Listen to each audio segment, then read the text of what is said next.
On va se gêner, bonjour et bienvenue sur Europe 1. Jusqu'à 18h, vous allez passer 1h30 en compagnie d'abord du couple de Suresnes, Jean-Bernard Hébé et Maureen Dor.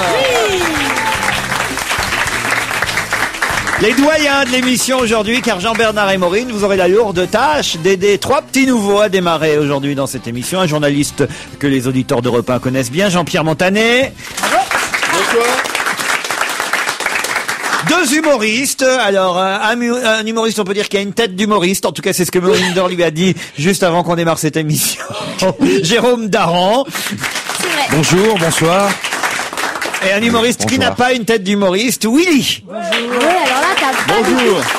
Je peux le décrire Oui, pour les femmes qui nous regardent, les hommes, ils s'en foutent.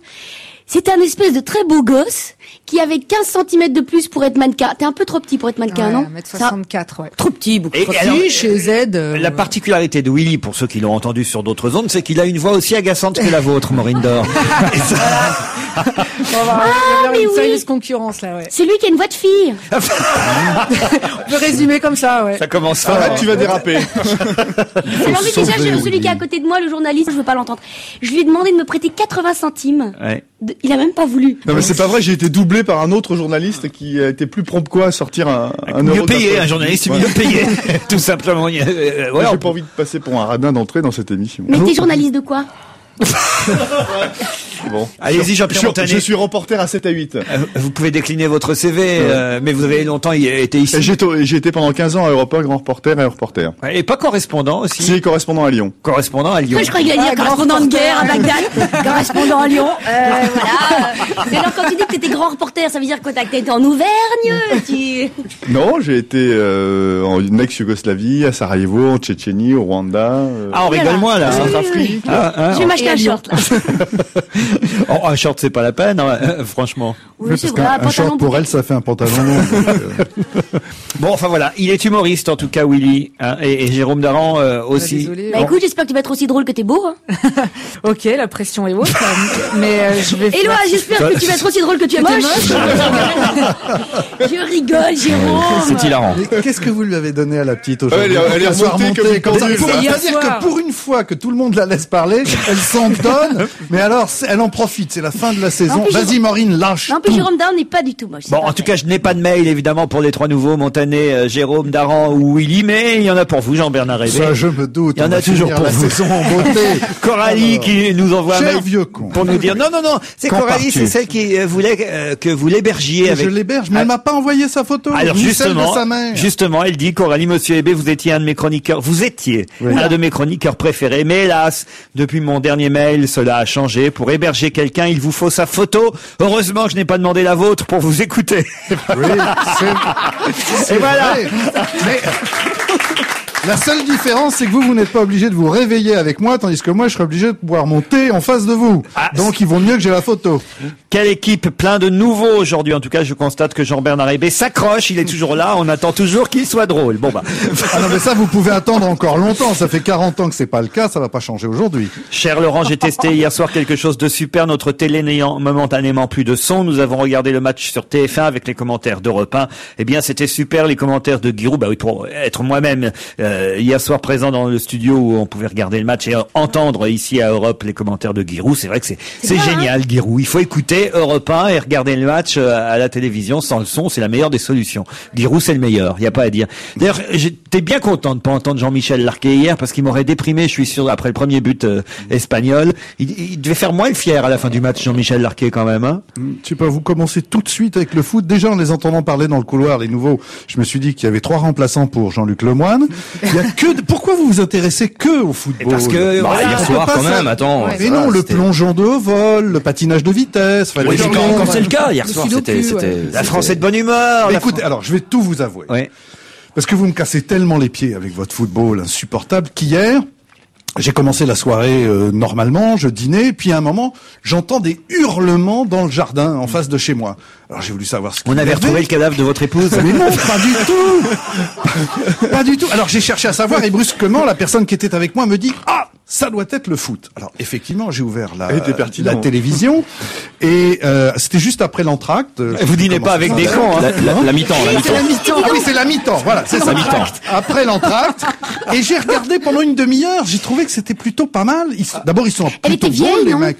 Pourquoi tu veux qu'elle soit vieille? Parce que maintenant, les jeunes, elles regardent le foot. Ah mais non, elle était pas vieille. Elle s'occupait de moi. C'est beaucoup plus intéressant que de regarder le foot, quand même. Ah non, moi, je regarderais le foot. Vous aviez un rendez-vous galant chez vous hier soir. Mais effectivement, voilà, comme ça, vous savez. Ça s'est bien passé. Ça s'est passé. Il y a eu des prolongations. Il y a eu les prolongations. Il y a eu tir au but. Il y a eu tir au but. Il y a eu penalty. Il y a eu des coups francs, extrêmement francs. Et grâce à Zizou, c'est le moment où il a attaqué. Tu vois les vieux, c'est pas si mal. Voilà. Non mais c'était bien. Mais tu vois que Zizou il bande encore. Non, mais vous avez raison. Les commentaires sont d'une indigence. Le mec qui fait ça sur TF1, quel crétin. Il ne dit rien. Il dit les noms des joueurs. Même moi, je pourrais le faire. Attends. Alors ça, c'est ce que justement on trouve bien en ce moment. C'est qu'ils disent les noms sans se tromper. C'est pas ça. Bon. C'est que avant ils étaient tellement dithyrambiques tout le temps, on les entendait trop, Trop chaud. que justement maintenant, pour ce match-là, ils se sont calmés. Ils ont été un peu plus soft et c'est ce qu'on. Il faut dire aussi quand même que c'est plus difficile de commenter un match de foot à la télévision qu'à la radio. Partie de cul dans mon parce salon, que oui. même Giroud, que j'adore, c'est vrai que c'est très rigolo d'écouter la radio et d'avoir les images en même temps. Parce qu'à un moment donné, vous avez Giroud qui dit et Zinedine Zidane qui va au contact alors qu'il est à 20 mètres du joueur. À la radio, on raconte n'importe quoi. Mais oui, évidemment. Moi, j'ai vu qui vous le dit. Moi, oui. j'ai vu je faisais des multiplex, j'ai vu des journalistes qui connaissaient rien au foot, qui étaient obligés de faire du foot, qui venaient me voir en me disant comment ça s'est passé, alors qui a passé la balle. Donc le but avait déjà eu lieu. Ils l'avaient toujours pas raconté à leurs auditeurs. Ils couraient à leur micro et ils racontaient le but avec un décalage de 2 minutes à peu près. Et personne n'y voyait. Des noms de radio. Non, c'était des journalistes. Il y en a qui sont encore là et qui distribuent des euros pour qu'on se taise. Autre mail, je suis prof en collège, me dit Thierry, et hier c'est vrai qu'on a parlé du brevet pendant lequel un texte de Georges Brassens, on a même diffusé la chanson pendant cette émission, la Jeanne, et là on a un peu plus de précision. En fait, évidemment, il s'agissait pas seulement de commenter le texte, il y avait des questions précises qui étaient posées aux élèves qui passaient leur brevet de collège à propos de cette chanson de Brassens, par exemple. Comme dans la chanson, on entendait l'expression patte blanche, montrer patte blanche, eh bien, on demandait que veut dire montrer patte blanche. Voilà, il y avait vraiment des questions précises sur le texte de Brassens qu'on a écouté et entendu hier. Mais moi, je trouve ça très bien que les poètes français, de la chanson contemporaine populaire, soient repris dans les écoles. Moi, je suis allé à la fête de l'école à Suresnes où ma petite fille chantait. Elle chantait des chansons de Charles Trenet. Mais bien sûr, je fais tous les trucs que font les bons papas. Et alors, elle chantait, il y a de la joie, bonjour les hirondelles. Ils connaissent tout Charles Trenet par cœur, ils nous cassent les pieds du matin au bientôt, soir. ils vont chanter du Diams, des trucs atroces. Ouais, c'est à Bondy qu'on chante du Diam, c'est à Suresnes du Charles Trenet. Mais bien sûr, voilà, ce monsieur a enfin compris. D'ailleurs, regardez Jean-Bernard Hébé, les habitants de Suresnes, comment on les appelle, les Suranais. Oui, c'est passé. Aussi.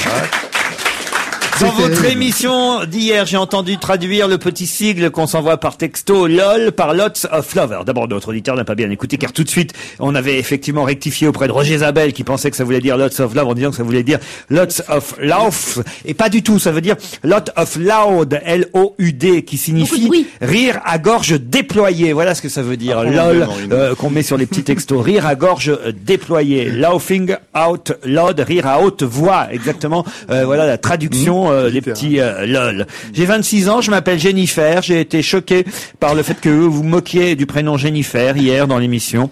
Je n'ai jamais eu l'intention de faire la Starac. J'étais né avant l'autre Jennifer. Bon, Laurie, je suis d'accord, c'est la honte, mais Jennifer, c'est bien.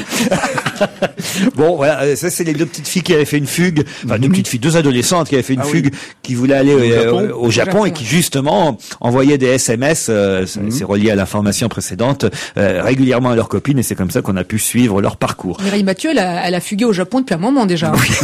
Mais personne ne va la récupérer. Mais elle s'est pas envoyé des SMS. C'est pour ça, C'est ça le truc.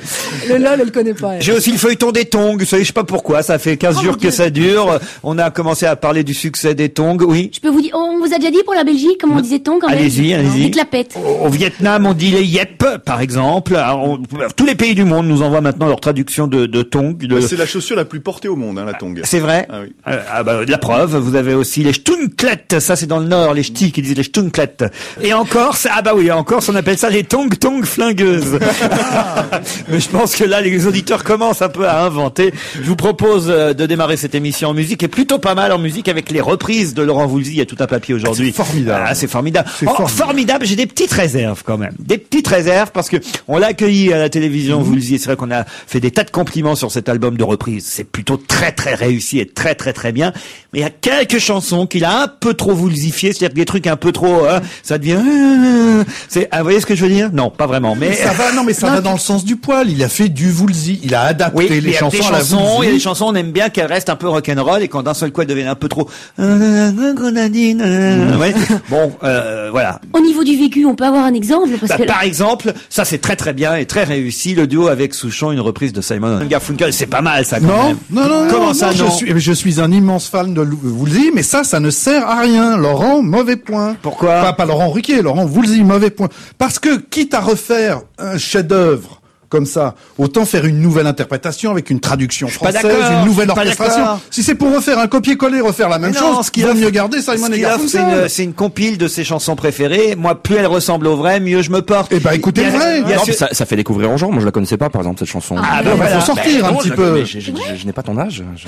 Alors, Simon et Garfunkel, c'était deux garçons, contrairement à ce qu'indique leur nom. Nina Simone, et puis Edgar Funkel. Il y a par exemple sur l'album, ça c'est moins bien. Il est à 95% très réussi cet album de Voulzy quand même. Faut dire. On ne va vous faire écouter que les 5% à chier. Non, ça c'était très réussi à mon goût. Bon. Il y a en revanche effectivement une reprise de Santino. Alors voilà, là il a écouté vos conseils, la chanson du Gaufret qui est Santino, Iseo, qu'on chante tous en chœur, qui est une chanson à boire quoi quasiment. Oui. Alors là il la chante Santino. Alors là évidemment ça marche pas du tout, vous voyez. Et il a fait sa propre version. Donc il se trouve qu'effectivement Simon et Garfunkel dans leur voix ils sont pas si loin de Voulzy et Souchon. Voilà pourquoi ça ressemble. Ils ont voulu refaire. Mais c'est très bien. La reprise de Dernier Baiser, la chanson qu'avait lui-même repris c'est Jérôme, est très réussie aussi.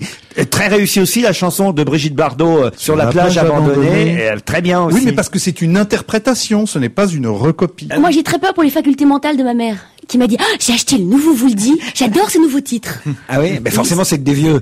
Oui, mais enfin, elle m'a pas dit une seule fois que c'était des reprises, alors que c'est plutôt sa génération justement, donc j'ai peur pour elle, maman. Tu peux me présenter ta mère?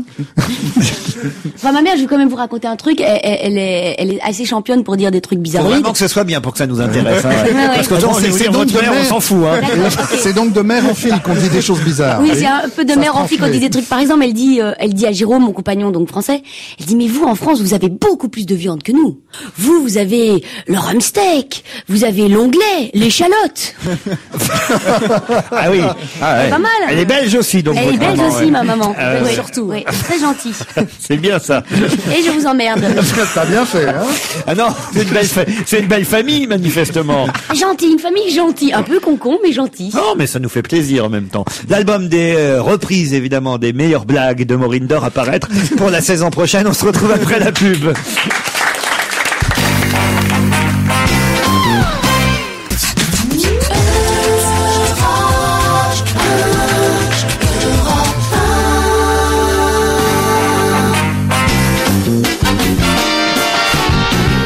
On va se gêner avec Jean-Bernard Hébé, Maureen Dor, Jérôme Daran, Jean-Pierre Montanet, Willy. Bon, alors on en parle de ce match géant. Hein. Vous avez vu la une du Parisien, là, c'est formidable. Beau couple hein, d'ailleurs. Ribéry, Zidane, le jeune et le vieux. C'est le premier à avoir sauté sur Zizou. Le premier à avoir sauté Zizou. Non, mais c'est après son but, quoi. Ribéry. La belle et la bête. C'est un peu ça. Vous avez raison. La gueule cassée et le vieillard, quoi. Mais non, mais il est vachement beau. Il est vachement beau, Zidane et Ribéry. Franchement, on est content pour lui qu'il soit milliardaire au football, parce que sinon il doit pas avoir beaucoup de nénettes, quoi. Et je serais intéressé. Mais il n'a pas eu de chance, il a eu un accident à 2 ans, il est passé à travers un pare-brise. Non, attends, c'est un peu dur, Maureen. Non, ce sont ses cicatrices qui, personnellement, je trouve, ne me dérangent pas. Il a un peu prognate, comme il a un peu une coupe on l'appelait Scarface en Turquie. Il a quand même un peu une coupe de brosse à cabinet, ce type, c'est pas possible. Mais c'est vrai. Ouais, on s'en fout, il dribble bien. Ouais. C'est ce que je dis. Encore qu'il a fait une première mi-temps un peu difficile et c'est le but qui l'a libéré. Il a été surtout très bon en deuxième mi-temps, mais en tout cas, il amène de la vivacité à cette équipe, voilà. Et bravo à Raymond Domenech. Je l'ai dit hier soir sur Europe, je le redis. Bref, parce que voilà, on le critique ce sélectionneur. Mais après tout, c'était pas gagné qu'il le sélectionne ce Ribéry. Il l'a sélectionné. Voilà. Tout le monde... Il y a eu un peu de pression. Oui, mais il y a eu un peu de pression. Oui, il a un peu cédé à... je suis désolé, il y a eu de la pression. Il y en a eu autant pour Nicolas Anelka. Je suis pas sûr que Nicolas Anelka serait meilleur que Franck Ribéry dans ce mondial. Voilà. Donc très bien, bravo Ribéry. Quant à Vieira, même chose. Vieira a été longuement critiqué pendant les premiers matchs. Peut-être que effectivement ces matchs étaient moins bons, mais Domenech a vu juste. Il a dit Vieira fera un grand mondial et Vieira fait un grand mondial. Voilà. Alors de temps en temps, quand le sélectionneur ne se trompe pas, autant le dire aussi. Non mais dites-moi qui n'a pas été critiqué dans cette équipe avant qu'il commence à gagner? Oui. Tout le monde a été critiqué. J'ai l'impression que les journalistes, de toute façon, trouvaient que tout ce que faisait Domenech... Faites un sale métier, Montané. Je voulais que je vous dise. Ah, vous êtes journaliste de foot? Moi, j'ai jamais critiqué Domenech. Comme par hasard. Alors là, maintenant, on va rencontrer que des gens qui auront jamais critiqué Domenech. Deux choses. Moi, donc, j'ai regardé la deuxième partie. J'ai trouvé que c'était extrêmement viril comme sport. Moi, je croyais que c'était des petits danseurs qui faisaient des petites passes et tout. Les mecs qui se mettent des peignets gigantesques. Mais t'as pas regardé le foot depuis 20 ans ou quoi? J'ai jamais regardé le foot. Parce que je vais vous dire, depuis 20 ans, je n'ai jamais regardé ce contrairement sport. à ce que vous pourriez laisser penser, le match d'hier soir était certes viril, mais correct. Ah oui, par rapport à les types, ils se rentrent dedans, ils se donnent des coups. Ah non, non, mais c'était un match. Rien par rapport à Portugal. Pays-Bas, je peux dire, c'était un match très fair-play, un excellent arbitre, il faut le dire, un excellent arbitre hier soir, Italien important. Même si sur le penalty français on a tous râlé parce qu'évidemment c'était contre la France, mais il y avait penalty, ça aurait été dans le camp adverse, on aurait râlé en disant qu'il n'y avait pas penalty, il faut être honnête. Alors ce matin, la presse espagnole critique l'arbitre ce matin. Oui, parce qu'évidemment c'est normal, ils ont perdu. Alors qu'il a été plutôt bon. Oui, mais il n'y avait pas faute sur Thierry Henry, effectivement, sur le coup franc qui nous a permis de marquer le deuxième. Il lui met une petite tape dans la poitrine quand même. Pas énorme, mais il s'écroule bien, Thierry Henry, il s'écroule bien. Voilà. Laurent, la deuxième chose, c'est que si j'ai bien compris, je pensais qu'il allait oublier la deuxième chose. On est tellement content d'être en quart de finale qu'on a déjà fait une fête à peu près aussi grande que quand on avait gagné le mondial.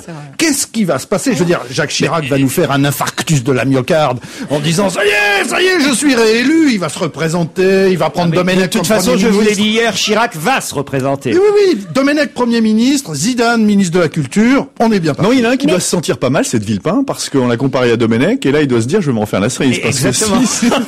Si c'est comme Domenech, je suis bien parti. Là. Il y en a un autre, c'est Jospin, parce qu'évidemment, d'un seul coup, on dit, voyez les vieux quand ils reviennent quand même. Bon, non, mais ça, on va parler plus tard quand même. Bon. On en parlera de Jospin, ce pauvre Jospin. Moi, je trouve ça mais il bande encore, Jospin. Comme Zidane. Je trouve ça un peu douteux quand même que les gens fassent tellement la fête en quart, alors qu'ils vont arriver en quart. C'est la preuve qu'on n'a pas tellement confiance en eux. C'est-à-dire qu'à chaque match, on se dit, ça y est, ça va être un truc de prix. Ils étaient contents de pas être virés, je crois. C'est surtout ça. Mais à chaque fois, c'est ça. En 2002, en 2004, on a été mauvais. Là, les gens, ils se satisfont de ce qu'ils ont. Ouais, voilà, ils sont contents. En quart de finale, c'était un super match. La France est heureuse. Et regardez, ce matin, on se parle. Moi, j'aurais jamais parlé à Jean-Pierre Montané. Merci. J'avais rien à lui dire. Willy, je t'en parle même pas. Franchement, qu'est-ce que j'ai à dire à Willy? Mais voilà, il y a le foot qui nous réunit. Hein. Et moi, j'ai fait une grande découverte sur moi hier soir. J'étais en Belgique. J'étais donc qu'avec des Belges. Et je voulais absolument regarder ce match et je me suis rendue. Et tous mes copains belges me disaient, attends, qu'est-ce que tu t'en fous? C'est un match de France. Et là, je me suis dit, mais non. En fait, ça y est, je me sens, maintenant, mon cœur est à la France. Parce que je me disais, c'est pas ce que me disait Isabelle Alonso hier soir. Elle a eu au téléphone. Je peux vous dire qu'elle était déprimée parce que les Espagnols, une petite pensée quand même pour les Franco-Espagnols qui sont chez nous, quoi. Voilà, quand même. Oui. On les a bien niqués. Alors...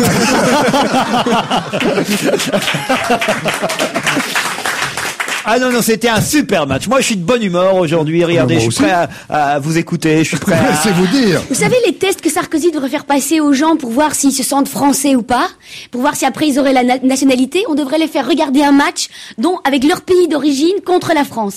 Et ils ne peuvent absolument montrer aucune joie quand c'est le pays d'origine qui marque un but ou quelque chose. Uniquement quand ce serait la France. Et t'as vu ce qu'a dit Le Pen sur cette équipe de France? Non. Qu'est-ce qu'il dit Le Pen? Il a dit qu'on peut pas se reconnaître en cette équipe de France. Que Domenech a forcé un peu la dose, qu'il y a trop de noirs.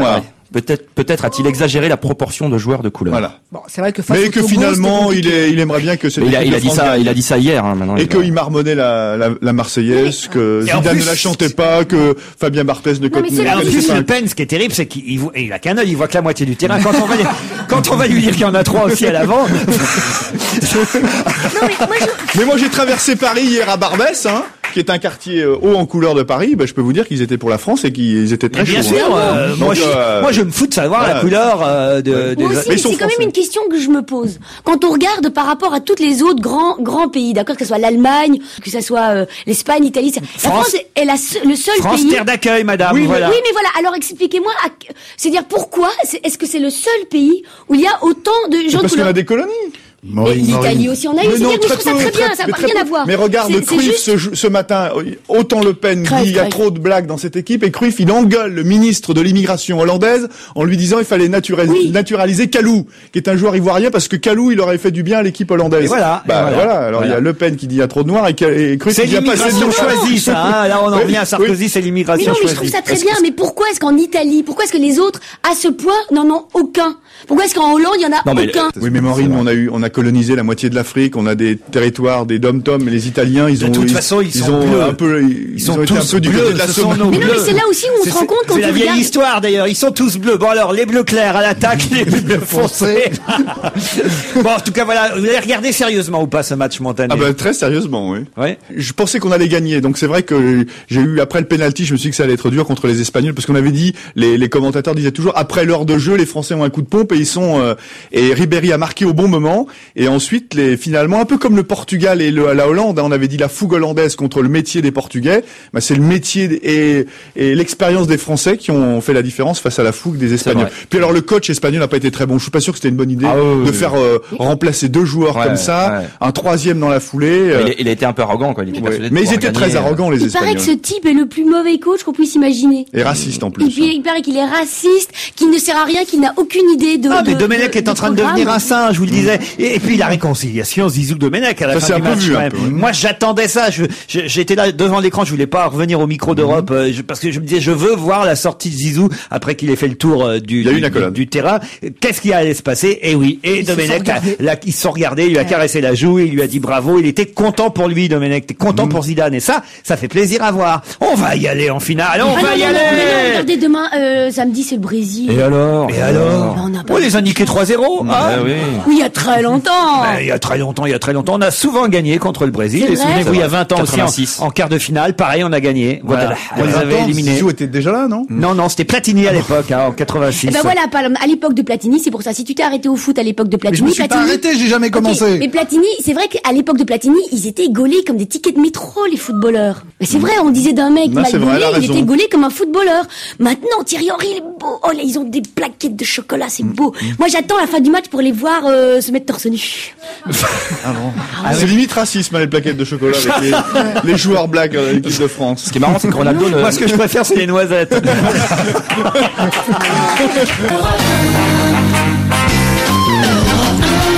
Gêné, toujours Jean-Bernard Hébé, Maureen Dor, Jean-Pierre Montané, Willy, Jérôme Daran. Des nouvelles de Bruno. Bruno, c'est l'ours de Bavière qui a été abattu par les chasseurs. Oui, ils l'ont tué, mais alors il y a une peluche qui va le remplacer. Oui, ça a été annoncé. Là, je lis ça ce matin dans Libération, qui est toujours à la pointe de l'actualité, vous le savez. Et je dis ça parce que Libé, c'est quand même le seul journal qui donne les infos avec une journée de retard. Il faudra quand même qu'il nous explique effectivement.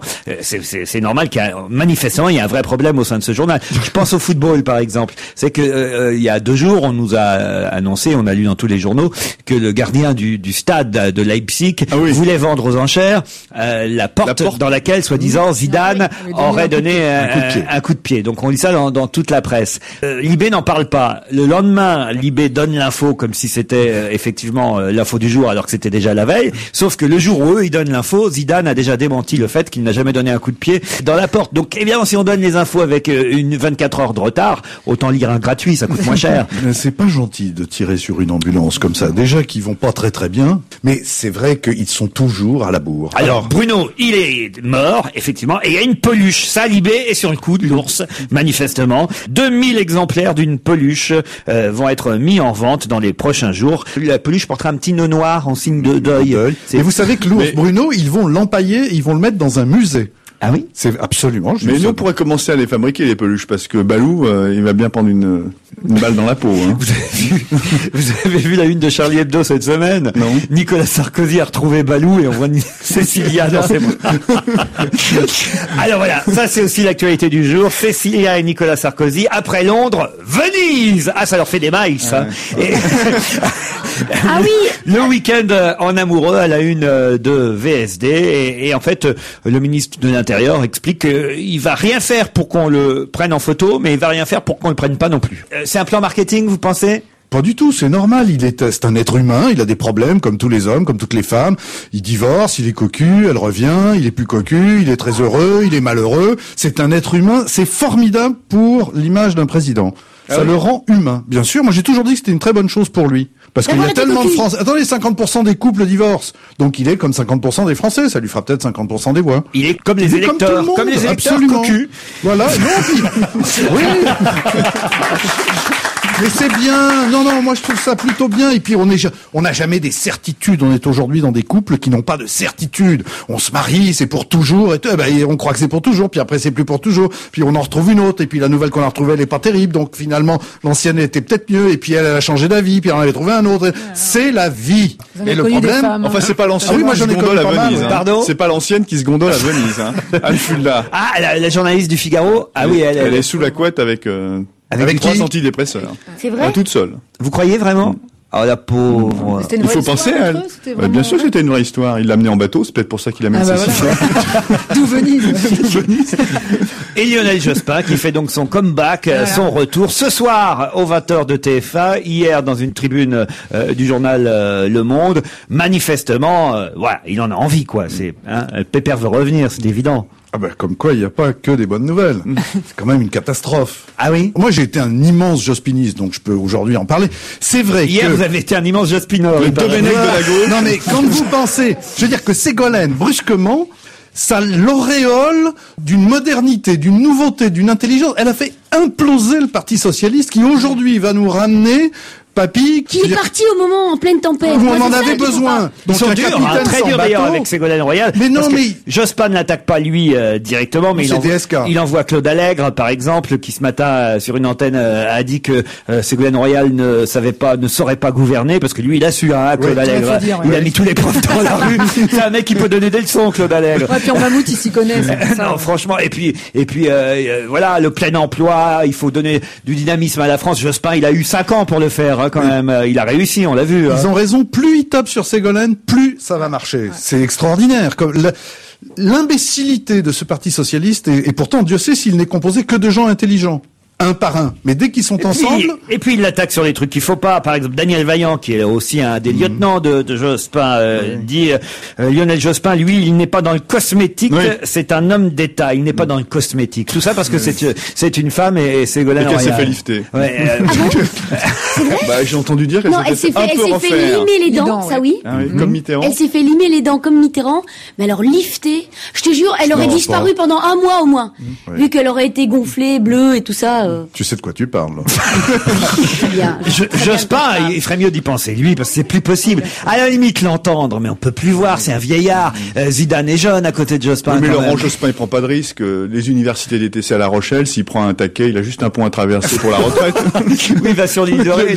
Je le soupçonne d'ailleurs, puisque c'est à La Rochelle que Ségolène Royal a été entartée. Je soupçonne Jospin d'être derrière cette affaire-là. C'est lui, à mon avis, qui a dû envoyer... On pourrait dépayser l'affaire, d'ailleurs, parce que c'est pas logique qu'on juge cette affaire à La Rochelle. Ah oui. Oui. Elle pourrait le dire, Ségolène Royal, c'est là où il y a les universités d'été, où tous les éléphants seront là. Il faut dépayser cette affaire. Dis donc, vous vous rappelez que j'avais dit que j'étais complètement contre cet entartage parce que je trouvais ça nul, etc. Le Gloupier aussi, était contre. C'est-à-dire que ce type a entarté Ségolène Royal, mais il ne l'a pas fait au nom des joyeux entarteurs belges. C'est important de le dire. Oui, c'est important. Parce que... Parce qu'on fait des guerres pour moins que ça. Mais c'est peut-être pour ça qu'il parle de cosmétique, alors Allègre, c'est la crème de la tarte. Ah, peut-être. Allez savoir. Pour revenir à Jospin, quand même, on a eu une semaine grandiose. On a Chirac qui était, tout va très bien, madame la marquise, je suis beau, je suis bronzé, je parle très bien, ma chère Chabot, tout va bien, tout est formidable. Je voulais même pas le croire quand j'ai regardé ça. Et maintenant, il y a l'ancien qui vient et qui nous dit que lui, il a tout compris, qu'il va tout changer, qu'il va tout refaire. Ce qui est formidable, c'est que nous sommes à l'aube d'un changement colossal en France. C'est-à-dire, ils vont avoir disparu. C'est fini. Ils vont disparaître totalement. Chirac va disparaître, Jospin va disparaître, Daniel Vaillant. Juste Daniel Vaillant, il va nous dire comment il faut faire. Non, je rêve. Et on va avoir une nouvelle génération, avec Sarkozy d'un côté et Ségolène Royal de l'autre, qui vont amener des gens nouveaux, du sang nouveau, des idées nouvelles. Et ce qui est formidable, c'est que Ségolène Royal va faire ce qu'avait fait Bill Clinton aux États-Unis, ce qu'a fait Tony Blair en Angleterre, c'est-à-dire qu'ils ont explosé l'ancien Parti socialiste et qu'ils vont faire un nouveau Parti socialiste. Alors dans le Canard enchaîné, on tacle Laurent Fabius aussi cette semaine, parce que Fabius est maintenant plus à gauche que la gauche. Il est devenu vraiment révolutionnaire, gauchiste, quasiment Fabius. Et au moment où vous savez, il y a un grand débat sur les stock options, sur le capitalisme excessif et les grands patrons qui se sucrent un peu trop, on va dire, se goinfrent même. Eh bien, on nous rappelle ce matin dans le Canard enchaîné que Lionel Jospin, justement, avait voulu faire passer une loi pour limiter les stock options. C'était donc sous sa législation un durcissement donc des stock options. Il s'agissait de répondre à l'émotion à l'époque suscitée par le départ de Philippe Jaffray d'Elf Aquitaine. 200 millions d'euros. Qui s'en était mis plein les poches. Et Jospin avait dit, il faut limiter les stock options, on va faire passer une loi. Et le ministre des Finances de l'époque, qui c'était C'était Laurent Fabius, avait dit, ah non, on peut pas faire ça. Voilà, il faut une fiscalité favorable pour les détenteurs du stock options afin de favoriser la compétitivité des entreprises françaises et d'éviter la fuite de leurs dirigeants à l'étranger. C'est le même aujourd'hui qui dîne avec José Bové et qui, évidemment, Fabius, d'un seul coup, est plus à gauche que jamais. Merci Laurent Fabius. On se souviendra de ce petit article du Canard enchaîné pendant la campagne électorale, quand même. C'est fou, mais je me demande comment est-ce qu'après les gens peuvent continuer à faire confiance aux hommes politiques, quoi. T'as vu, on leur fait pas confiance. C'est ça le résultat. Regarde Fabius dans les sondages. Moi, c'est pas tellement comment est-ce qu'on peut nous encore faire confiance aux hommes politiques, c'est comment eux peuvent encore oser se montrer devant nous. Oser continuer à dire croyez en moi, se montrer sous les ors de la République comme s'ils étaient encore des nababs et tout ça. Moi, c'est ça qui me fascine, c'est que ils ont baissé tant de fois leurs culottes et ils continuent à faire comme si. Mais ça, c'est la France. En France, dès qu'un homme politique a été battu, c'est-à-dire que quand tout le monde lui a dit on veut plus de toi. Formidable, j'ai bien entendu, je vais me présenter à la présidentielle. Et on se le refarcit pendant 15 ans, où il fait chier tout le monde et tout. Aux États-Unis, un type est jeté, c'est fini, dehors, tu t'occupes d'autre chose, mais tu reviens pas. Nous, on a toujours les mêmes. Je suis né, il y avait Jacques Chirac, je vais mourir, il y aura encore Jacques Chirac. C'est pire que Dalida. Parlons-nous. Dans le TGV, on va pouvoir voyager avec quelqu'un avec qui on partage, on va dire, des passions, on a des affinités. La SNCF se propose en effet maintenant de faire se rencontrer des gens qui ont les mêmes centres d'intérêt. C'est une formule qui est mise en place, pas sur tous les TGV, mais sur certains, grâce au fameux IDTGV, un service internet, qui vous permettra de remplir une petite fiche, donc, et de dire, bah voilà, moi j'aime les échecs, j'aimerais bien jouer aux échecs dans le train. Hop, alors on vous assiera à côté ou en face, pour les échecs c'est plus pratique, de quelqu'un qui va jouer aux échecs.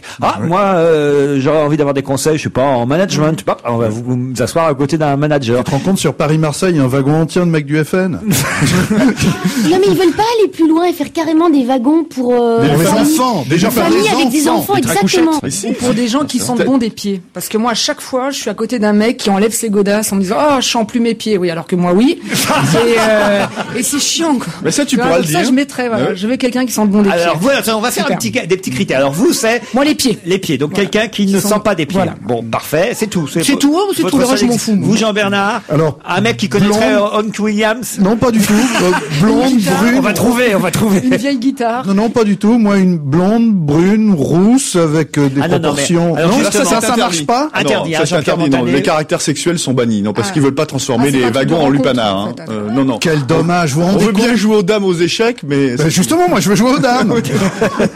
Paris-Bellegarde, 3 heures. C'est de quoi faire plaisir. Vous mettriez quoi? Football, centre d'intérêt? Ouais, ou quelqu'un qui s'assied pas à côté de moi. Voilà.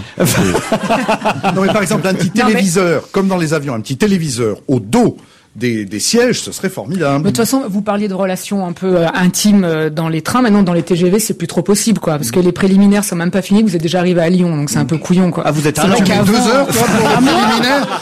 Je vais te présenter à quelques copines. Moi, habituellement, je tiens 2 minutes. Bon, dans la vie, mais bon, des fois, je vais faire durer le plaisir. Et sinon, alors franchement, si vous voulez faire des rencontres vachement intéressantes, c'est le Thalys. Vous pouvez pas savoir. Le Thalys, moi, la dernière fois que j'ai pris le Thalys... C'est le Paris-Bruxelles. Paris-Bruxelles, j'ai passé 1h30 avec Benoît Poulvourde. On était l'un à côté de l'autre. On a tchatché pendant 1h30. Et comme me disait quelqu'un qui le connaît bien, qui me disait, mais tu sais, t'as eu de la chance, parce que finalement, d'être seul avec Benoît pendant 1h30, sans plein de gens pour rigoler, etc. On a échangé des bouquins, mais dans le Thalys, quelqu'un d'autre me dit, ah oui, moi j'ai pris le Thalys, il y avait Virginie Efira, etc. Oui, des Belges. Vous êtes en train de nous citer que des Belges. Des Belges intéressants, excuse-moi. Dans le Paris-Toulouse, il y a Jospin, Pauline Esther, Douste Blazy. Ah oui, mais j'en sais rien, mais je peux te dire que le Thalys... Bon, Nougaro moins souvent, mais enfin, vous voyez, c'est ça évidemment, non, Pauline. Maureen, pardon. Non, c'est faux, parce que le nombre de Français qui vont en Belgique, soit pour tourner, soit pour aller dans des émissions de télé, pour amener etc. leur argent, enfin bon. Ils prennent tous le Thalys. Le Thalys, je vous jure, c'est un vivier à rencontres. Mais est-ce que tu crois que Moi, les copains je vais demander un Belge alors sur mes notes quand je partirai en TGV. Comme ça a l'air tellement sympa. Commandez votre Belge à la SNCF. Exactement, c'est très sympa. Le Belge est chaleureux, va vous parler. Un voyage de con, ça fait toujours plaisir. Non, enfin. Un con, c'est pas mal, hein. Ah oui, un con, ça permet de paraître intelligent pendant 2 ou 3 heures.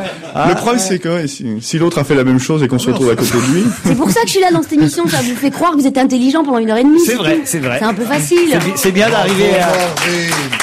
Je suis lucide. Non mais est-ce que sérieusement vous pensez que c'est une bonne idée? Moi, franchement, quand je prends le train, j'ai qu'une envie, c'est qu'on me laisse tranquille, quoi. Je bosse dans le train en fait. Voilà, je travaille, donc j'ai pas envie de savoir. Je me fous de savoir l'affinité. Enfin, si ma voisine aime la choucroute ou si mon voisin aime le handball. Là, en plus, dans le train, il se passe des trucs insensibles. C'est-à-dire, ils sont en train de faire tout un battage parce que on va mettre 1h20 pour aller à Metz. Tout le monde est là, ouais, 1h20. En même temps, qui c'est qui a envie d'arriver si vite à Metz, quoi. Oui, mais plein de gens. Moi, je trouve que l'aspect positif des choses, c'est qu'on met 1h20 aussi pour en revenir. Voilà, c'est ça. Je trouve que c'est la fausse bonne idée parce que le TGV, c'est la rencontre qui est intéressant. Et si on la programme d'entrée, si on dit moi je trouve que ça l'impondérable, on perd un peu de son charme. Évidemment, vous avez raison. Oui, mais les gens sont timides, donc alors effectivement, ils vont être contents quand même de. Oui. Mais alors après on va faire des wagons. Il y aura plus de première et deuxième classe. Il y aura les wagons de cons, de timides, Regarde, maintenant déjà que dans le train. Enfin voilà, faut vous inscrire. Et la crèche ambulante de Maureen Dor. Vous inscrivez sur papon.fr. C'est atroce. Non mais il faut trouver un bon organisateur, hein, c'est voilà. De toute façon, ne vous faites pas d'illusions, ça fait partie des fausses bonnes idées de communication, ça ne marchera jamais. La SNCF sait faire un truc formidablement bien, c'est faire rouler les trains. Je vous signale que vous disiez la même chose sur Ségolène Royal il y a 3 mois, hein, mon cher Jean-Bernard Hébé. Et puis c'est la porte ouverte aux réclamations. Je vois pas le rapport. Je l'ai fait taire. Hein. Mais pas du tout. Il n'y a jamais rien qui marche. Le fourbe. Mais si, les trains de la SNCF marchent parfaitement bien. Et les services de la SNCF marchent parfaitement mal. Vous allez voir comme j'ai le sens du suspense parce que je vais vous annoncer le sujet suivant que nous aborderons après la pub. Là, on fait ça maintenant, évidemment. Hein, c'est le fameux teasing. Coming next. Harry Potter va mourir. Oui. On se retrouve après la pub.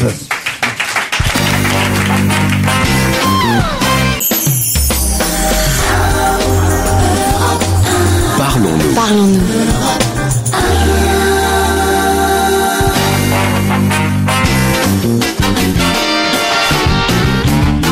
Jean-Bernard Hébé, Willy, Jean-Pierre Montanet, Maureen Dor, Jérôme Daran. Oui, Harry Potter est en danger de mort. C'est Libé qui nous donne l'info ce matin. C'est donc évidemment qui est paru avant-hier. La romancière britannique Joanne Kathleen Rowling, qui dans une interview à la télévision Channel 4 a indiqué que 2 de ses personnages principaux mourraient dans l'épisode final du 7e et dernier tome en cours d'écriture. Alors, elle n'a pas dit que c'était Harry Potter, mais 2 des personnages principaux. Ah oui. Ah non, ce sont ces 2 petits camarades. Ah oui, pensez. C'est la petite jeune fille et le mec. Ah mais non, c'est un des deux. Non, les deux en même temps. Elle n'a pas exclu la possibilité que ce soit Harry Potter. Bah, évidemment, elle allait pas dire le contraire. Et vous savez pourquoi? Et en même temps, il peut revenir. Bah parce qu'au cinéma, le comédien va pas pouvoir tenir pendant des années. Pas du tout. Non, ils vont pas faire Harry Potter. Parce qu'à un moment donné, ils vont prendre Jospin pour jouer. Ouais. Non.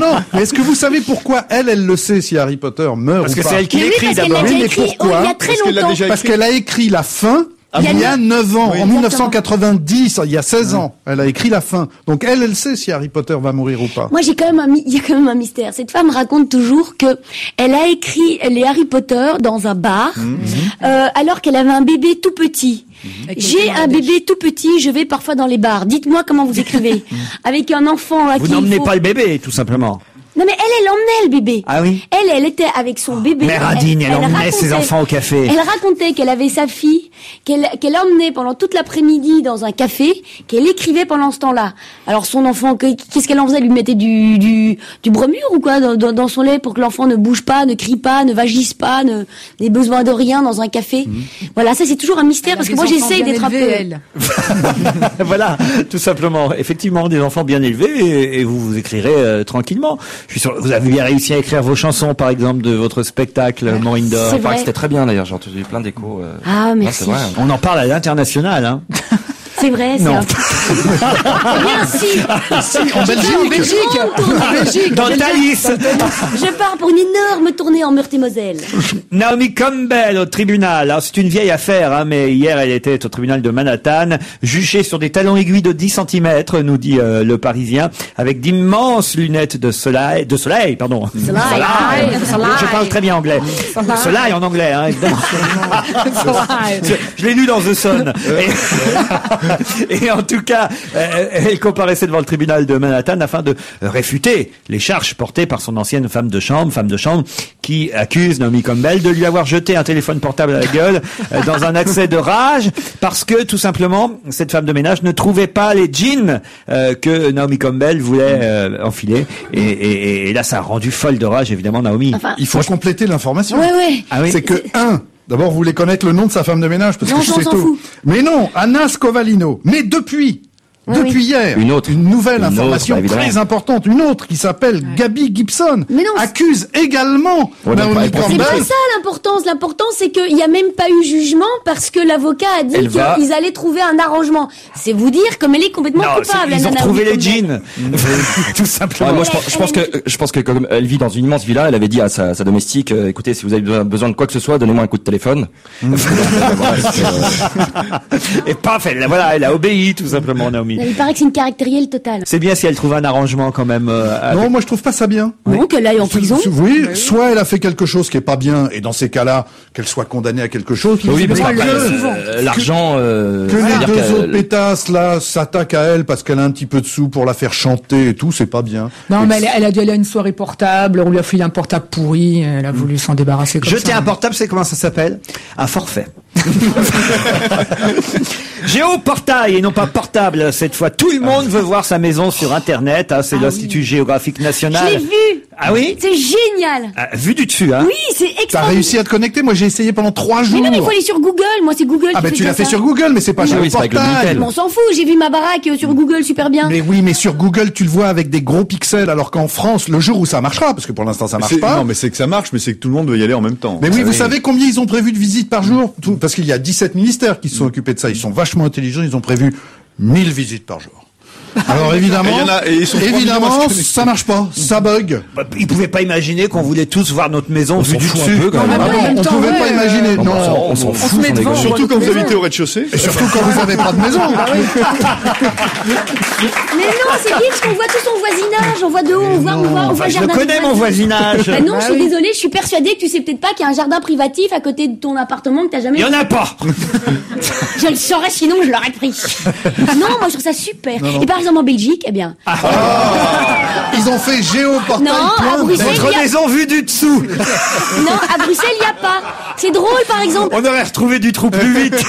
Non, il y a pas de partout. Ils ont pas été partout. Bah par exemple pour Bruxelles, ils l'ont pas fait. Ça reste hyper flou. Ça a du succès, en tout cas, c'est ça qui est bien. Mais c'est vrai que c'est joli de voir sa maison vue Ah du ouais. dessus, c'est vrai. Bon, c'est Julie, tiens d'ailleurs, d'Europe 1 qui m'avait offert ma maison vue du dessus. Et c'est vrai que je l'ai encadré dans. Tes toilettes. Non, je l'ai encadré dans ma maison, mais sur le toit, j'ai mis la photo. Je me suis dit, bah, il faut que ce soit logique, autrement ça n'a pas de sens. Mais avant ça coûtait une fortune, fallait louer un hélicoptère et tout. Ah oui. Bah maintenant, grâce Bah oui, au pour- satellite Spot, on peut tous avoir la photo de sa maison extrêmement précise. C'est une victoire française. Mais on dit qu'on va voir sa maison, mais on va peut-être voir la maison du voisin, et on n'en sait rien. Bien sûr. C'est surtout ça, à mon avis. Vous croyez? C'est peut-être une ruse, Vous voyez en fait que les gens vont voir la maison des voisins. Ça a plus d'intérêt, la maison de l'autre, la grande maison de l'autre, plus la sienne, quel intérêt? Non, mais par exemple, quand vous regardez Paris, vue du ciel, c'est incroyable le nombre de jardins privatifs qu'il peut y avoir dans Paris, des piscines en plein Paris, dans le 8e et tout. On voit tout ça. Vous n'êtes jamais allé sur ce site pour dire ce genre de bêtises, parce que je peux te dire que quand tu pars du symptôme de la Terre en entier, d'accord, tu vois toute la Terre, et tu te rapproches de plus en plus, et tu arrives sur la France, et sur la et tu arrives sur ta maison, je peux te dire que c'est un petit peu, c'est émouvant. Oui, non, mais là tu parles de Google Earth, ça, on l'a tous fait. C'est la même chose. Mais non, je trouve que c'est plus émouvant de prendre Google Earth, de zapper et de se retrouver au milieu de Pyongyang en Corée du Nord. Ça m'intrigue plus que d'aller voir ma maison. Ça dépend si vous avez des tuiles à refaire, vous savez combien. Surtout qu'il faut faire un devis rapidement. On va avoir des détails à 50 centimètres. Toi, mon toit. Mais non, mais la cité interdite, moi j'ai voulu aller à Pékin pour la cité interdite. Ah, ils ont fouté un peu peut-être les Chinois. Oui, c'est un site sensible. www.geoportail.fr, vous pouvez toujours essayer. Attendre. Parfois. Vous pouvez toujours attendre. Parfois ça marche. C'est comme, mais c'est parce que ce sont les débuts. C'est comme pour l'INA, les gens qui veulent voir les archives, voilà, et de l'audiovisuel français. Il y a eu un petit bouchon au départ. Sur le même d'ailleurs. Et puis ça va finalement s'arranger. Oui. Moi je sais quand les gens vont pouvoir atteindre le géoportail. Samedi. Entre 21h et 23h, je vous jure, ceux qui n'aiment pas le foot, mettez-vous sur Géoportail, il n'y aura pas grand monde. Bonne idée, allez-y pendant les matchs de foot. Mais évidemment. Et oui. Et voilà, vous voyez, on sait pourquoi je suis là aussi. Voilà, mais nous, ça nous intéresse pas parce qu'on va regarder les matchs de foot. Et pas Jean-Bernard. Non, moi, mais samedi soir, je ne peux pas, j'ai mes petites filles et c'est la veille de l'anniversaire de la grande. Charles Trenet, il y a de la joie. Non, je rentre dans ma... Elle revient pas samedi, la vieille. Non, mais je rentre dans ma semaine de moine. Moi, j'ai une semaine de moine avec mes enfants, et puis après, j'ai une semaine Sodome et Gomorre. Ah oui. Alors, la semaine Sodome et Gomorre s'arrête le vendredi à 16h, et samedi, je commence. En plus, c'est les vacances de mes filles, c'est l'anniversaire. On fait pique-nique au parc de Saint-Cloud dimanche, tout. Je voudrais qu'on ait une pensée pour la 1000e gagnante du cyberjeu. C'est un jeu sur Internet qui avait été lancé par le ministère du Budget. Je ne sais pas si vous êtes au courant de cette histoire. Elle a gagné calculer le budget. Voilà, exactement. Et la 1000e gagnante, est-ce qu'elle a gagné, hein? Eh bien, une journée avec Jean-François Copé. La déprime. Et ça, je voudrais la saluer. Madame, quand vous voulez, vous venez nous raconter votre journée avec Jean-François Copé. Il y a des cadeaux qui font plaisir. Hein? C'est une infirmière, la dame? Allez, on se retrouve après la pub. À tout de suite.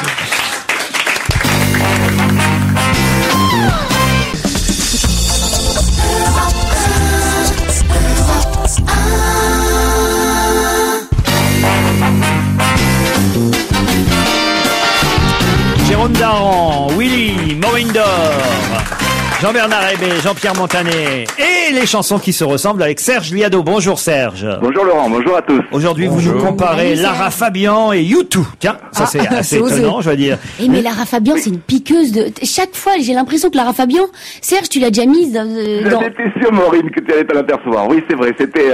il doit y avoir une quinzaine de jours, je m'étais intéressé à un autoplagiat de Lara Fabian. Voilà, sauf que exactement. là, la chanson de Lara Fabian est très intéressante parce que c'est la chanson qui raconte l'histoire d'un homme qui ne pourra pas aller sur geoportail.fr puisque le titre de cette chanson, c'est l'homme qui n'avait pas de maison. Donc, ça tombe bien après le sujet évoqué juste avant la pub. Oui. C'est un des singles de son dernier album, c'est bien ça? C'est ça, et on l'entend beaucoup en ce moment, exact. Le single est sorti en 2006, l'album, lui, c'est l'album 9, il date de 2005, et ça ressemble beaucoup, pour le couplet en tout cas, à une chanson, alors là, Jean-Bernard Hébé, ça va lui rappeler quelque chose, c'était U2, en 1987, I still haven't found what I'm looking for. Je vous remercie de l'avoir dit pour moi. I still haven't found what I'm looking for. Ce serait toujours donc pas trouvé ce que je recherche. une chanson qui aurait inspiré l'homme qui n'avait pas de maison, vérifiant. Il ne portait qu'un grand chapeau, une canne, un bon manteau. Il s'endormait sur les vieux bancs du parc où l'on allait souvent.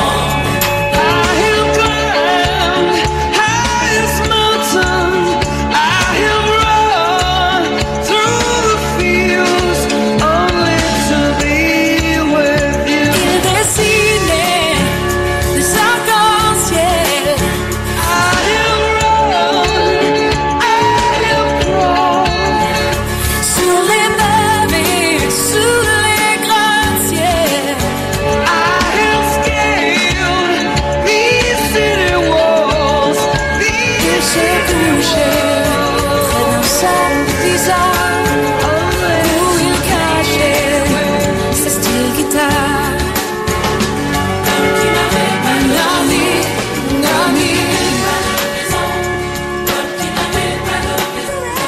Bravo Serge Liado. Incroyable.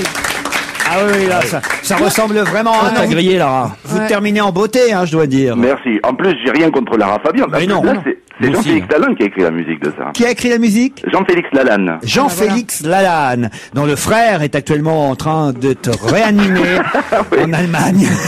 Alors, il était dans un état, Francis Lalanne, hier soir à la fin du match. C'était terrible. Il a insulté toute j'ai l'Espagne. entendu. Enfin, c'était terrible, terrible, terrible. Pourvu qu'il soit pas revenu à Europe 1 aujourd'hui. Vous savez qu'il squatte les studios d'Europe 1. Dans la moindre émission, il arrive. Ah oui, oui, c'est fou. Il fait même la bourse maintenant. Il est partout, Francis Lalanne. En tout cas, bravo. Bravo pour votre choix. La chanson Flash, alors c'est un hymne au bleu, évidemment. Voilà, c'est ça, personne n'y pense. Alors j'y pense, moi. Tu parles. Au début, c'est vrai, personne n'y croyait. Faut dire qu'après 12 mois de villepin dans ce pays, on ne croit plus à rien. Il y a eu le nul avec l'Helvétie, mais les Bleus sont allés depuis crescendo contre la Corée et le Togo. À présent, c'est différent. Les colibés, les mots blessants, on est face sous comme c'est touchant. Les petits malins du show business se disent il faut se remuer les fesses et faire un hymne pour les Bleus. Ça va nous renflouer un peu dans tout le pays. C'est l'euphorie. Jackpot pour les marchands de pizza et les loueurs d'écran plasma. Il y a Vlad Chirac qui redresse la tête, il se dit il faut pas que ça s'arrête. Si les Bleus perdent évidemment, on accusera le gouvernement. La la la la la la la la la la. Oh non, non, non. Bon, il y a eu quelques hésitations, mais il faut dire que c'est d'abord c'est Ce écrit. serait pas un peu pompé sur I Will Survive? Oui, c'est écrit par Francis Lalanne. Et c'est lui, je l'ai reconnu à la guitare en plus, Francis. Vous serez Serge Liado dimanche à Lons, près de Pau, parce que rappelons-le, vous n'arrivez jamais jusqu'à la ville Ah, ça c'était principale. dimanche dernier, Laurent.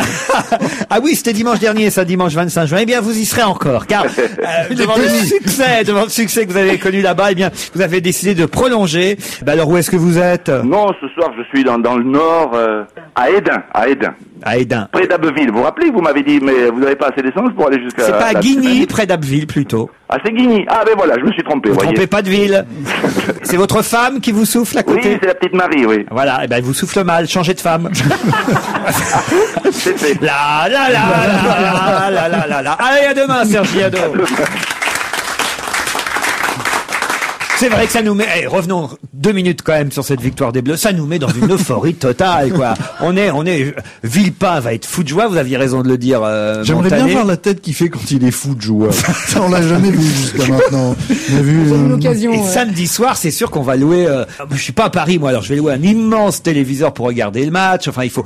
Ça se prépare ce match. En plus, c'est une grosse journée, hein, parce que l'après-midi, on a quand même Portugal, Angleterre. Ça va être un match superbe. À 17h, c'est un autre des quarts de finale. Et à 21h, France Brésil. Un petit pronostic, Jérôme Daran, France Oh, Brésil. je vois bien match nul et penalty, quoi.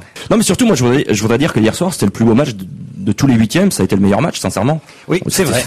Tous les autres étaient pourris. Enfin, ça fait Et chier. puis je disais hier soir au micro de Pierre-Louis Basse que finalement on est dur avec les vedettes parce que voilà, Zidane était trop vieux, Ronaldo était soi-disant trop gros. Mais Et puis- Ronaldo, il retire jamais son maillot à la fin, quand même, hein, pour échanger. Hein. Ouais, c'est Il peut vrai. pas. Ouais, il peut pas. Ouais. il peut pas. il est peint sur lui. Il peut pas. Il a échangé une fois avec Guy Carlier, mais ça l'a pas.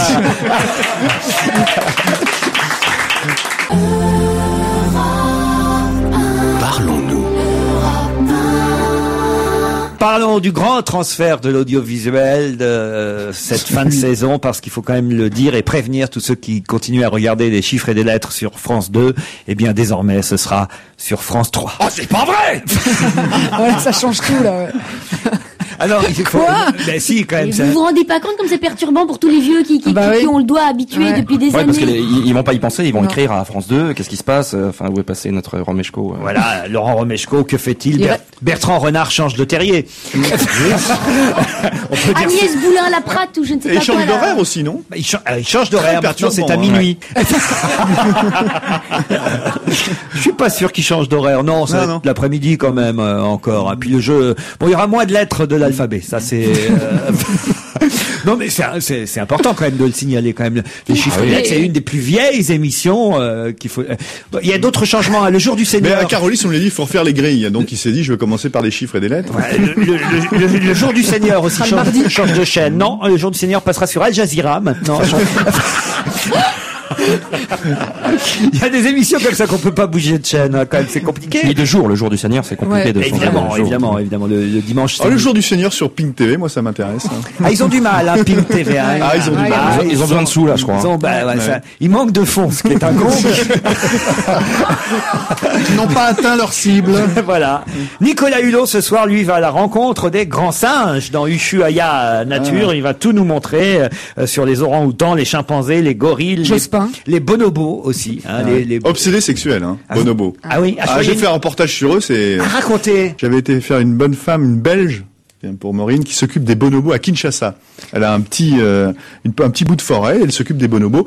Mais ils ne pensent qu'à se masturber ou qu'à se faire le voisin ou la voisine. Il y a un aéroport pas loin pour aller passer les vacances. Et comment sont leurs gonzesses? Vous êtes lâché dans la grille aux bonobos, vous êtes sûr de passer un bon moment. Oui, non, mais comment sont leurs femmes? Des bonobos? Oui. Mais alors ils s'en fichent, hein. Homo, hétéro, ils s'en fichent, pourvu qu'il y ait du cul. Du cul. Les bonobos. Mais on va t'appeler bonobo, Jean-Bernard, maintenant. J'aime bien ces singes-là. Notre bonobo. Et Nicolas Hulot, il en est sorti indemne. Comment ça s'est passé alors? Et c'est fait un orang-outan, lui, plutôt. Combien de temps vous êtes resté avec les bonobos, Jean-Pierre Montanet? Oh, 2 ou 3 jours, ça suffit. Hein. On a vite compris. Mais vous écrivez depuis? Comment ça se passe? Il vous envoie de temps en temps une carte postale, non? Même pas. Pas une carte postale, pas un geste. C'est quoi votre dernier reportage pour 7 à 8 qu'on sache? On aime bien savoir, nous. Ah, j'ai été voir le volcan Merapi en Indonésie. Ah, vous faites que les trucs vraiment... vous savez, maintenant sur Internet, on trouve ça très bien. Très facilement. Avec Google Earth. Quand tu dis que je suis allé voir le volcan, j'avais dit c'est formidable, il crache de la lave, il faut y aller. Alors j'y suis allé, je suis resté 3 jours et en 3 jours, je l'ai vu 1h30. Il était en permanence dans le brouillard. C'était assez frustrant, mais c'était intéressant. Parlons de la prise d'otage à Lyon, là c'est plus grave et plus sérieux. Le père du bébé blessé par la police a décidé de porter plainte. Il raconte un peu comment ça s'est passé. Manifestement, les flics l'ont tout de suite pris pour le truand de l'affaire, quoi. Alors que lui, évidemment, le pauvre a été pris en otage par les... Ce qui est un peu logique. Oui. Il conduisait la voiture avec les mecs derrière, il s'enfuit. Bon, dans le doute, hein. Je me tourne là alors vers Maureen Dor parce que moi il y a une chose que je ne savais pas, c'est ce que c'était, et je ne sais toujours pas, et vous allez me dire ce que c'est qu'un maxi-cosy, parce qu'on n'arrête pas de nous dire que la... C'est un petit siège auto, là. Non, alors le maxi-cosy, c'est le principe, c'est d'avoir un siège auto que vous pouvez transporter après, que vous pouvez enlever de la voiture, et qui après devient couffin. Comme si toute la France savait ce que c'était qu'un maxi-cosy. Mais si ceux qui ont eu des enfants, oui. Si le père a dit aux flics j'ai un maxi-cosy, ils ont dû penser que c'était une sorte de revolver ou de kalachnikov. Ben oui, c'est ça. Alors un maxi-cosy, c'est un siège... Alors un maxi-cosy, c'est en fait un petit couffin pour les tout petits bébés. Avec une coque dure. Avec une coque dure, et que l'on peut transporter comme un petit panier, avec une anse, comme un panier, et que l'on peut aussi placer dans la voiture, ensuite, dans le sens inverse des sièges bébés. Dos à la route, si vous voulez. C'est compliqué. Et c'est très pratique. Mais non, c'est hyper pratique. Parlons de Bison Futé qui fait peau neuve. Le ministre des Transports, Dominique Perben, a présenté cette semaine le nouveau site internet. Décidément, évidemment, on vit à l'ère d'internet. Le nouveau site il va marcher. internet de Bison Futé qui offre des informations désormais en temps réel. Les premières... écoutez, moi je suis surpris. Il paraît que là, va pas y avoir de bouchon du tout début juillet. Il y a pas grand monde qui part. Il faut attendre finalement les week-ends du 13 au 16 juillet, du 21 au 23. Et évidemment, le point culminant des emmerdements, c'est le fameux samedi 29 juillet, le fameux chassé-croisé, où on a toutes les radios sur les routes qui vous disent que vous en avez pour 3 heures avant de sortir de l'autoroute. Oui. Est-ce que vous saviez que Bison Futé avait failli s'appeler Elsa la girafe ou je sais pas quoi? Non. Non, là tu confonds avec un jouet, non? Non, pas du tout. Vous savez que Sophie, là, la ce sont les 30 ans de Bison Futé. Et j'ai écouté une émission justement à la radio hier où il disait, c'est un monsieur qui disait en fait quand on a cherché un nom, c'est vrai qu'il n'existe pas Bison Futé, je veux pas vous décevoir. C'est bien. Casimir, il y a quelqu'un dedans, je vous le dis. Non, mais il cherchait un nom. Oui. Il cherchait un nom et ils se sont dit et si on l'appelait la girafe, celle qui voit plus loin, qui grâce à son long cou voit plus loin que tout le monde, ou bien je sais plus, ils avaient dit un autre nom. Et puis finalement ils se sont rendus compte que le côté les Français adoraient le côté indien, débrouillard, qui sait suivre une piste. Et donc c'est comme ça qu'ils ont pensé à Bison Futé, le grand Sachem. Et en Belgique, ça a failli Bison Futé. Il y a un Bison Futé en... La Belgique, si tu veux, en fait, ils ont créé Bison Futé quand il y a eu 600 km d'embouteillage pendant un jour. En Belgique, tu ne peux pas avoir 600 km d'embouteillage parce que c'est plus grand que le pays, 600 km. Donc, et donc on a failli, au lieu de dire et voilà Bison Futé, voici Trucmuche la girafe, quoi. Et alors ça nous avance à quoi de savoir ça? Mais c'est des choses qui permettent de se coucher un peu moins bête ce soir. Ah voilà. Voilà, c'est des petites choses. Pour ça, vous avez le Thalys. Terminons avec les soldes, puisque ça y est, c'est parti pour la chasse aux bonnes affaires. Alors, évidemment, il faut avoir la solde attitude. On nous donne tous les ans les mêmes conseils. Chausser des baskets, nous dit-on, pour faire vos courses. Il est conseillé de s'habiller léger et de mettre des baskets pour essayer facilement les vêtements. Je sais pas que les baskets aident à enfiler des vêtements, mais enfin, pourquoi pas. Moi, non, mais c'est vrai que c'est une bonne idée. Des mocassins, c'est mieux, parce que vous les enlevez beaucoup plus facilement que des baskets, non? Moi, je suis violemment contre ces conneries de soldes. C'est pas vrai. Contre les pauvres. Mais non, mais pourquoi c'est un préfet qui nous dit à partir de maintenant c'est moins cher? C'est vrai. Les soldes toute l'année pour tout le monde. Ce qui était drôle, c'est qu'hier, il y avait personne dans les magasins. Et tout le monde se dit, putain, mais donc t'as envie de te dire, mais commencez tout de suite, à quoi ça sert? Faites-le tout le temps. C'est pas ça, le truc qui est vraiment dégueulasse, c'est que tout le monde sait qu'il existe maintenant des soldes privés, c'est que les magasins font des soldes pour leurs clientes habituelles bien avant, et qu'on rafle tout à ce moment-là. C'est pour ça que c'est injuste. C'est que jusqu'au bout, t'as quand même un privilège. Oui, mais c'est que jusqu'au bout, t'as le privilège des privilégiés. C'est de toute façon pas démocratique aussi. C'est comme l'ouverture des magasins le dimanche, faut que ça ait lieu. C'est comme les soldes, faut que toute l'année qu'il y ait des soldes dans tous les magasins, parce que comme ça les gens pourront toute l'année que les gens, faut que ça ouvre la nuit, faut tout changer. Faut tout changer. Il faut trouver sa taille, surtout dans les soldes. C'est ça le problème. Moi je m'en fous, je vais jamais dans les magasins, il y a jamais ma taille. Comme disait Coluche, vous faites quelle taille? Je fais gros porc option singe. Donc il y a pas. Moi il y a pas. Donc comme il y a pas, je fais pas les soldes. Vous faites les soldes vous, Illy? Oh ben moi je suis mini goret option. Oui, mais toi tu vas chez je peux rien faire. Voilà, chez Gap Kids, tout ça. Sinon je peux rien mettre moi. Maxi Cosi. Et c'est vrai, vous avez quand même une équipe de bras cassés quand on y pense. Pourquoi? Physiquement, entre l'espèce de langue-tude, le grand poireau, le petit radis. Et alors toi tu te définis. Attends, toi j'attends que t'arrives à toi parce que je te raconte pas ce que tu vas faire. Jean-Pierre Montanet, vous ne dites rien sur le petit pois. Jean-Pierre Montanet. Alors, Jean-Pierre, toi, tu fais un peu aussi langue-tude, un peu aussi salsifie quand même, hein? Merci. Non? T'es un peu grand gringalet, non? C'est vrai qu'ils sont très sympas, les Belges, effectivement, t'avais raison tout à l'heure.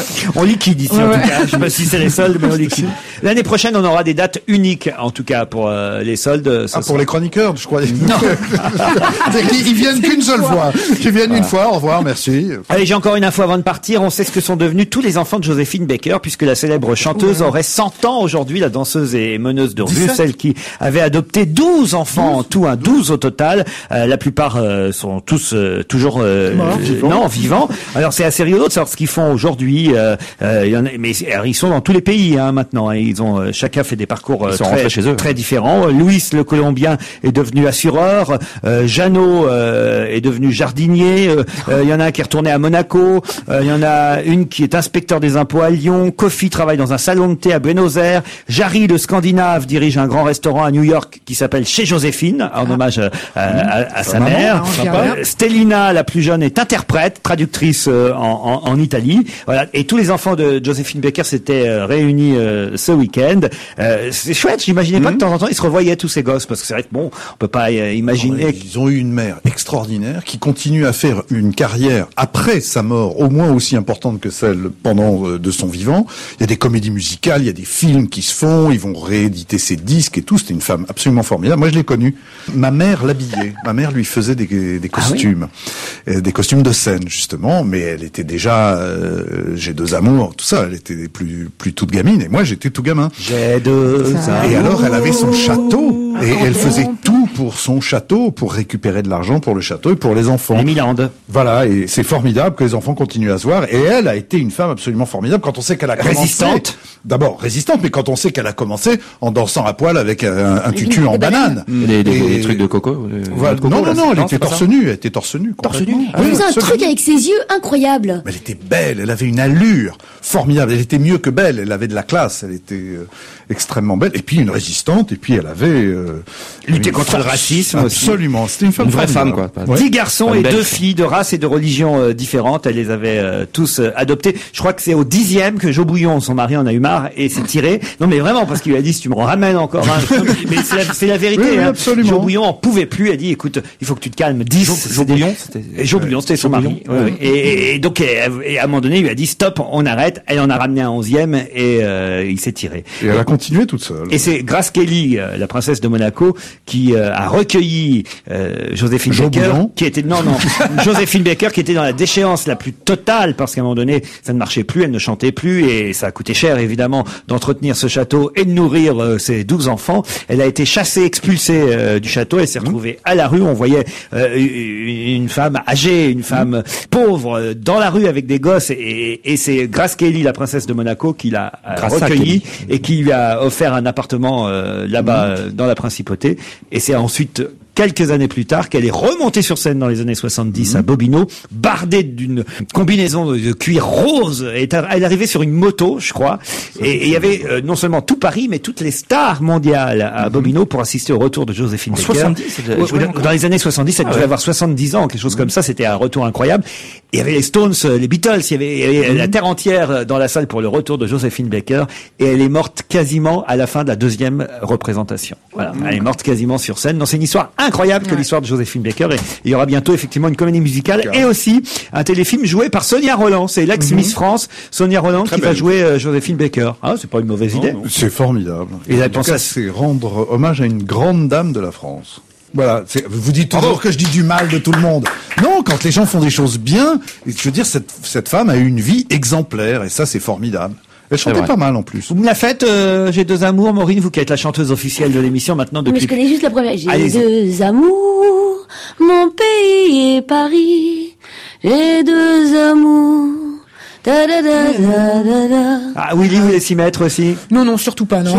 Mais ce qui est formidable, c'est de voir à quel point les problèmes, justement, sont toujours d'actualité, puisqu'elle venait de la Martinique ou de la Guadeloupe, et qu'elle proclamait qu'elle avait deux amours, son pays et Paris. Ce serait bien d'entendre les rappeurs de banlieue parisienne qui viennent eux aussi issus de l'immigration chanter dans leurs chansons au lieu de traiter la France de pute. Elle a un fils qui a fait du tennis aussi, Boris Becker évidemment. Allez, on s'arrête là-dessus pour aujourd'hui. On se retrouve demain à 16h30.